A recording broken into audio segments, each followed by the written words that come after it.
These are tough. This is a tough enemy.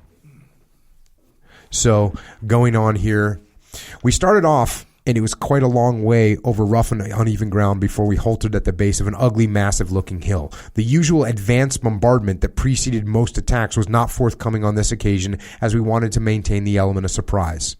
This time, Jerry would be first to rock the boat. As we waited at the base of the hill, the sky now and again became bright with German night lights, which when fired heavenward made the whole area quite luminous. Everyone froze until they fell to earth, and safety returned once more in the form of semi-darkness. In this waiting game, I found my thoughts straying back to England. What I could do for a couple pints of English beer. It was not till 4 o'clock in the next morning we ventured carefully forward through the undergrowth. Up went 2 more German nightlights, then 2 more, then still more. The place was illuminated like daylight. They must have got wind of us or smelt us. We could determine the nationality of a soldier from at 50 feet if the wind was favorable, so probably they could do the same. From the top of the hill, 2 machine guns began firing. Then more joined in as the place were alive with them, and they slashed and ripped mercilessly at the bracken, slicing the branches of trees as if an invisible sharp knife had done the job. A bullet went through my trouser leg, grazing my thigh, but I didn't think too much of it as I was still mobile. German mortars started hitting the approach slope, and yells of pain here and there told me to take more care. The whine overhead was also warning that the enemy artillery was joining in. As things hotted up with the occasional tracer bullet mixed in with the machine gun fire, I could almost feel the hot lead piercing my limbs and was certain I would not get away with it this time. Farther back, things had gone wrong with our usual stalwart mules, the amazing animals that carried our heavy gear where men could not set foot. They didn't appreciate the sudden shelling and bolted out of control. Major Clemsby Thompson managed to round some of them up with the help of a French officer, Major Priolu. And then all hell seemed to be let loose. Our men yelling, "Woohoo, Mohammed!" as the R and T companies went in with their bayonets. Unfortunately, S Company missed their correct route. The tapes laid to assist their ascent had been damaged or cut by the enemy activity. And at the count, we were to find that they had suffered extremely heavy casualties. And this chant of "Woohoo, Mohammed," this is throughout the time that they're fighting in Africa, and they do it when they get to Europe as well. It was something that the locals did, and they started doing it too. It's kind of like the term gung ho, which gung ho, the Chinese term, which means work. It's actually a Chinese communist term, which means work together. And we use it, and they started using it. I believe it was in the Korean War. They started using that term, but it might have been in World War II, working with the Chinese. Anyway, that must have been when it was. Must have been during World War II. When they were working with the Chinese, and the Chinese would say, gung-ho, work together. Mm-hmm. Kind of means getting fired up now. Well, now, yeah, that's how we use it, Americans. Yeah. We can take work together and turn it into get after it. Sure. Okay. The barrage we were set up against was intense, and a ricocheting bullet or shell splinter often did as much damage or more than a straightforward burst of fire. We could occasionally be lucky. At one time, an artillery shell failed to explode on impact with the ground and went on mercilessly ricocheting 3 times before coming to a rest with a dull plop. But the bombardment was unrelenting, and we had our work cut out here. There was agonizing shrieks of pain right and left of me as I passed men unrecognizable, soaked in blood, being tended to by our splendid medics, those unsung, unarmed heroes. Sam Coster and Frankie Thompson had reached the summit and searched out and dealt with the enemy with no ceremony whatsoever. As Sam told me afterward, Frankie was lunging and tossing men with his bayonet as though they were sacks of straw. Frankie was a big chap, usually very friendly and quietly spoken, but in action, a different man. Picture that. Bayonet on your rifle, and you're throwing men off of it, lunging and throwing men with your bayonet as if they were sacks of straw. Frankie Thompson doesn't play. Amid all the turmoil and dead and wounded of both sides. The curtain of fire had lifted, and there was not a sound. This is once they get up to the hilltop. Looking around the hilltop, only a few of our men could be seen moving among the twisted forms. Our R, T, and S companies had suffered very heavy casualties. More than half of the battalion officers had been killed or wounded. As they kind of get settled on the top of the hill, as they're preparing for a counterattack, which they know the Germans are going to do, he gets sort of tasked with going around and helping and gather up the sick, the wounded and the dead. He goes on here, setting about the job of collecting the wounded was something sickening. As I gazed upon the scene of our once able and live comrades, now quite still or with torn limbs, I wondered whether there was any such thing as civilization. I bit hard on my lip and went about my task with grim determination. Looking around for someone to help, I noticed a lad who was in the same troop as me early in 1941. "Hello, Taffy. And what have you been up to? Like a lift?" That's how he greets this guy. "Cheers, Lofty." And like I said, Lofty is the nickname of Reg. "Cheers, Lofty. It's nice to see someone alive," he said wearily. He was in a sitting position and had apparently been hit by no fewer than 5 bullets. They were all clean flesh wounds, in the calf, thigh, forearm, and one through the apex of his penis, and all rather uncomfortable. But no broken bones. He was pretty well saturated with blood, but cheerful. "Let's try a fireman's carry," I suggested. He'd had a shot of morphine, so I didn't think he would feel too much. "Anything to get away from here," he said. At that point, Jerry started up again with artillery and mortars, then a few snipers, and, to make it really interesting, some Stuka dive bombers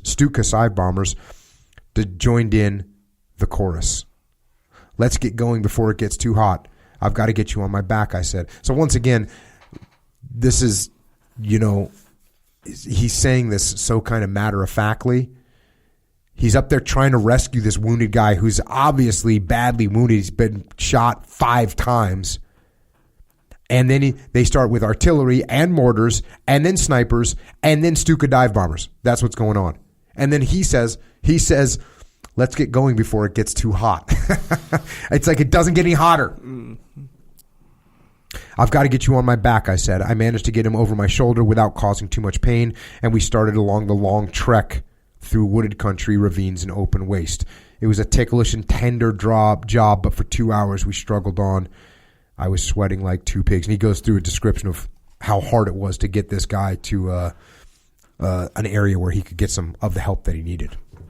Once he gets that guy dropped off, continuing on, I joined a section comprising men from T and S companies. They were mostly newcomers. I wondered what had become of all the friends I had not seen since the attack started. One of the lads told me that Major Conron had been killed, and Captain Meller, too. I felt so alone. No disrespect to the reinforcements, but the cream of our men were fast disappearing in the foothills of Tunisia. Jerry was counterattacking in earnest now, and slinging everything at us in the way of explosives, with batches of Stuka dive bombers joining in at 2-hour intervals and making things even more deafening. The muck was falling heavily, and a splinter from a nearby bursting bomb slashed a vein in my right hand, while another pranged my helmet. Nipping over rocks and creeping through bracken and bush under a hail of bullets and screaming shells, I became cut off from the party of men I'd been attached to. I was making good progress and, stopping for a breather, dropped into a small depression in the ground. Suddenly, a lone German pounced on me from the rear. I realized what was happening instantly when I saw the field gray cuff of his uniform. My Schmeiser, which was out of ammunition, was slung bandolier fashion over my shoulder, but I had an American .45 automatic Colt ready in my right hand. I went down on one knee, summoned up the unarmed combat I had been taught, grabbed him by the scruff of the neck, and heaved him with all my force over my head. It was my turn now, and I was not so gentle. As he rolled onto his back, I sprang and landed my 14-stone weight feet first on his chest. Grabbing the Colt, which I had released to dangle on its lanyard, I started to squeeze the trigger, shouting, "You butcher bastard!" To his, "No, no, comrade, no, no, no." I pulled the trigger, but it was empty. I grabbed his rifle, checked that it was loaded, and ordered him to his feet. "Danke, danke," he kept saying, hugging his chest as we moved off. And with that, he starts moving to get this prisoner back under control. Arriving back at Borada, after the formality of delivering my prisoner into custody, I rejoined the rest of the battalion. We were in great need of rest and a refit, and were all sent by truck to a place called Tabersuk, some 60 miles away, while Borada was handed over with thanks to the Americans. We were very soon back with the brigade, so they get a little breather. We were very soon back with the brigade, this time in the Jebel Aboid area. The brigade's manpower was well down with the enemy, and the enemy usually outnumbered us 3-1. Death Ridge, as my first para position in Happy Valley was known, also developed the name Shell Shock Ridge. I tried closing my eyes at any given explosion. It was a terrible feeling, like waiting to be massacred. The Germans started to mount an attack. It was daylight, and I could see motorized enemy units being dropped off at points as near as they dared to our positions, 3 or 4 miles off in the direction of Sedijane. They spread out in extended order and started toward us. We were told to hold our fire until the last minute, so the whole 1st Battalion lay very quiet and still. Enemy mortars saturated the area. I felt the draft of an exploding shell, which deafened my left ear and left it ringing, and at the same time propelled me to the bottom of my trench, making me even wetter than I already was. Now the mortar barrage had lifted, and I'm skipping ahead a little bit. Now the mortar barrage lifted, and I could hear the silence of the Solothurn machine gun fire as it severed the undergrowth. The enemy getting nearer all the time. 60 yards, 50 yards, 40 yards. I peeked gingerly over the edge of my hole in the ground. 30 yards, 20 yards. Then above the din, the order was bellowed. Fire, fire, fire. Advance, advance. As we went out to meet them, the battalion flung everything at the enemy that it could. Tommy guns, Bren guns, Sten guns, captured Solothurns and Schmeisers, grenades, English, German, and Italian, coupled with the cry of "Woo-hoo, Mohammed."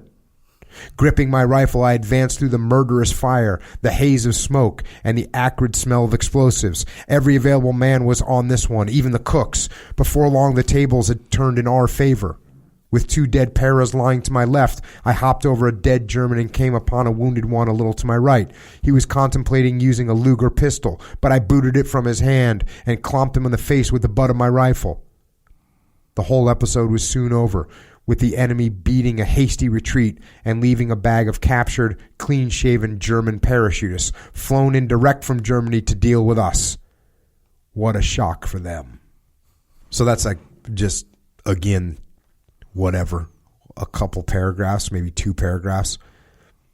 And, I mean, it's total insanity, right? The guys are 20 yards away before they get the order not only to fire, but to advance. Continuing on, this is now they're doing a coordinated attack. While we pushed on with 2 para and 3 para brought up the rear, the British 139th Brigade attacked on our right. In time, the Pimple, well, this is the name of like a little knoll, was retaken, and our brigade proceeded to press home the final assault amidst devastating artillery and mortar fire from both sides. Tragically, we found that we had gone a little too fast for our 25-pounders to increase their range quickly enough, and we suffered heavy casualties from our own fire. At daylight, I passed Jock Pearson, crouched by a rock, bellowing into a field radio, and none too pleased with the person on the other end. "What do you think you're doing?" he roared. "You're killing all my bloody men." So little horrible blue on blue scenario happening.